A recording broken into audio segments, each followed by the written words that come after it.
नगर निगम साधारण सभा की बैठक में अंतिम दिन उद्यान विभाग और प्रकाश विभाग में व्याप्त भ्रष्टाचार का मुद्दा छाया रहा। भाजपा पार्षदों ने गिन गिन कर निशाना साधा। दोनों विभागों के एमआईसी मेंबर आरोपों से घिरे नजर आए। महापौर द्वारा जांच कराए जाने के निर्देश दिए जाने के बाद हंगामा शांत हुआ।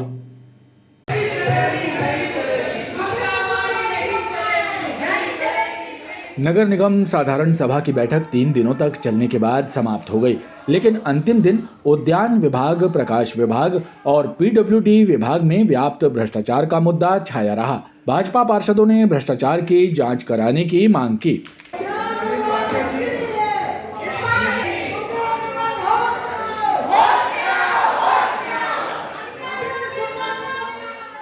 असंधी के सामने बैठने के लिए मुझे मजबूर होना पड़ा, क्योंकि उद्यान विभाग को अनेक बार फ़ोन से सूचनाएं देने के बाद भी और अनेक बार पत्र भी दिए, लेकिन कार्य कोई भी नहीं हो पा रहे थे। आप देख ही रहे हैं शहर का हाल, जो कि जिस चीज़ से खूबसूरती दिखती है वैसा उद्यान विभाग टोटल भ्रष्ट अधिकारियों का राज हो गया है और भ्रष्ट अधिकारी के चलते अनेक प्रकार के निर्माण कार्यों में अनियमितताएँ बरती जा रही हैं। इसी कारण से मुझे आज असंधी के सामने धरने पर बैठना पड़ा।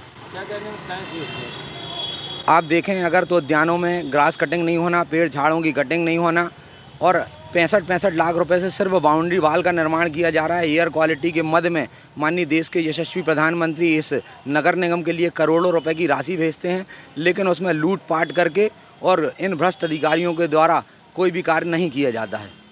सबसे ज़्यादा तो वर्तमान में हम पीड़ित हैं प्रकाश विभाग से।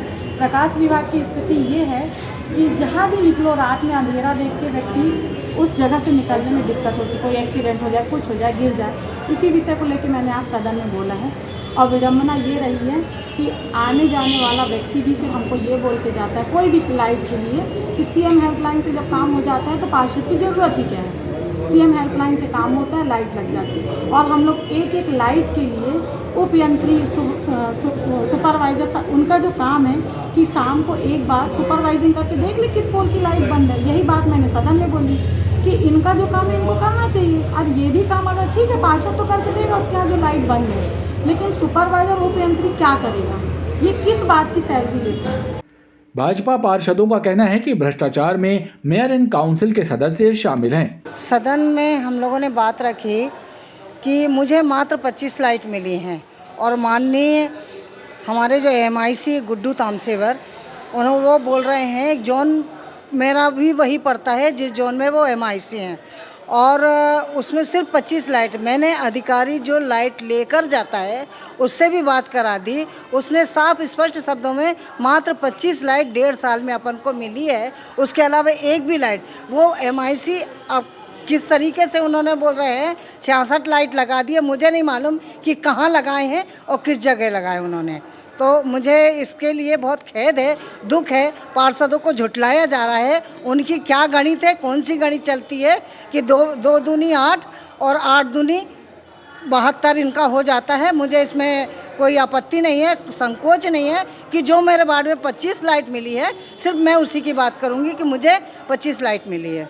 तकरीबन 4-5 बार सदन की बैठकों के माध्यम से और ऐसे लिखित में महापौर जी को और प्रकाश व्यवस्था जो देख रहे हैं उनको अनेकों बार पत्रों के माध्यम से हम लोगों ने अपने वार्डी समस्या का जो निराकरण लाइट से संबंधित है जो उनको लिख के दिया है, परंतु आज तक वह सिर्फ कागजी कार्रवाइयों पर सिमट कर रह गया।